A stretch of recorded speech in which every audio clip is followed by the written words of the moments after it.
Here's this week's Steam Code Raffle winner. I give a Steam code for a free game away with every video I do, and all you have to do to enter is leave a comment that wouldn't violate Twitter's terms of service. Make sure you have contact info in your YouTube profile so I can reach out to you. A complete list of games to choose from is in the description below. Make sure you subscribe so you don't miss a chance to win. Now on with the show. I'm playing something almost every week, and sometimes I want to talk about it and give you a vertical slice. So stick with me for some lightning reviews. This week on the chopping block. This week I've been playing Pizza Tower. For a look at some behind-the-scenes decision-making processes that I use to choose a game to review, a good way to reach consideration is to be mentioned by a friend I game with. One of the last games to make it across my radar via this path was Vampire Survivors, which recently surpassed 350 hours of playtime. I don't know if that's relevant to anything going forward, but I need to stop playing Vampire Survivors. Anyway, back to Pizza Tower. A friend of mine was assisting with its QA and thought I'd find it interesting, which on first appearances I did. I remember hearing somewhere that the first bite is with the eye, in which case you can expect a unique and colorful experience.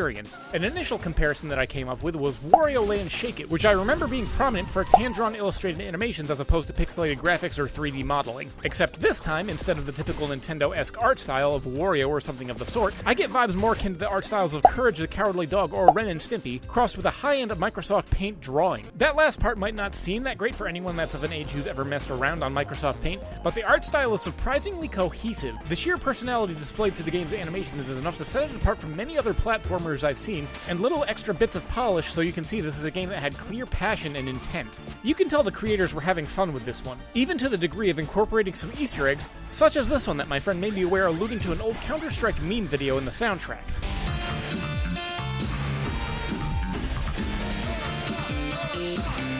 Door stuck! Door stuck! Please! I beg you!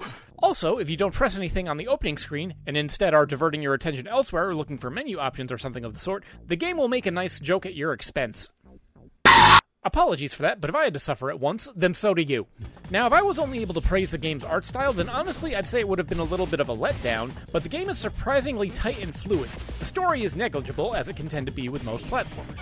You play as Peppino, who is endeavoring to climb an ominous tower being ruled over by a sentient pizza who seems to be threatening destruction of Peppino's pizzeria. There you go, that's the whole premise of the story. The tower is divided into 5 floors, and each floor has a selection of themed worlds. Your end goal is to raise money by collecting assorted pizza toppings so that you can purchase access to the boss rooms in order to access the next floor. However, one twist I wasn't expecting was the way the levels are traversed.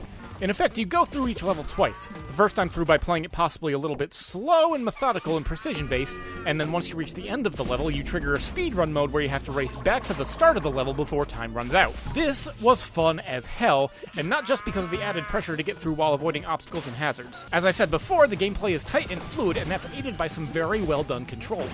Peppino's movement mechanics are heavily based around maintaining momentum, and if you have the skill and reaction time to afford it, you can make yourself look like a crackhead Flash, mowing down enemies, increasing combos, and completing side objectives at insane speeds. Speaking of side objectives, each level incorporates a little bit of a twist on established mechanics, incorporating new gameplay elements or challenges, making it so that gameplay never feels stale. Others introduce entirely new characters or power-ups unique to that level, including death. Yes, in one level, death is a power-up. Even in the moments of the game where things got frantic and I ended up flailing on the controls, I never felt completely out of my depth, and even just spazzing out on the controller for a second had an effect of looking impressive, and unlike a lot of 2D fighting titles, I could see what I did on screen and realize what control inputs led to what actions. I'd personally like to see the craziness that could come out of a speedrunning community around this title. Honestly, Pizza Tower is a game that I can genuinely appreciate from almost every single angle. Emphasis on the word almost. My complaints are entirely personal and should not reflect an opinion on someone looking to see if they'd be interested in this game unless they also share these opinions. Firstly, I don't dislike side-scrolling platformers, but they're not one of my main go-tos, and they're not exactly a genre I would consider myself particularly skilled with. And under most scenarios, I actually vastly prefer 2D titles that afford you to go at a slower pace and be a little bit more relaxed. This became a mild issue of contention for the latter half of some levels where you had to do the speedrun return to the entrance, and also became something of an issue during the boss fights. Again, simply a matter of taste. Secondly, this was the first game I ever experienced that literally hurt me to play. And I don't mean a bad control scheme or a design element that was so stupid it caused me physical pain. Cough. Star Fox Zero, unconvincing. Cough. I've heaped a lot of praise onto the visual style, but the color variance is so rich and at times jarring, and the graphics are so bright and bombastic, that it actually caused significant eye strain when I tried to play it for more than 10 minutes at a time. Realistically, I can play this game for about a level, and then I need to take a break in order to let my eyes settle before I go into the next one. In order to play this game for any longer, which I genuinely wanted to do, I had to either turn down the contrast of my monitor until it was almost monochrome, or, I shit you not, the easier method was for me to put on a pair of blue light filtering computer glasses and sunglasses, and even then I'd still occasionally have to take a break. I don't know if this is something that will be worth consideration, and it could be an extremely minor subset of players having this problem, but a setting to reduce this as a factor would be much appreciated in a future patch if possible. My personal hangups may prevent me from enjoying this title to the absolute fullest, but it doesn't mean I can't tell a good game when I see it. Given a little bit of accommodation for accessibility to make it easier on the eyes, I could see myself also buying a copy of this game on Switch if it ever became available. The personality, passion, and charm shine through even if the shine is so bright it borderline causes me to bleed through the eyes. Now, if you'll excuse me, I have to go schedule a visit with my optometrist.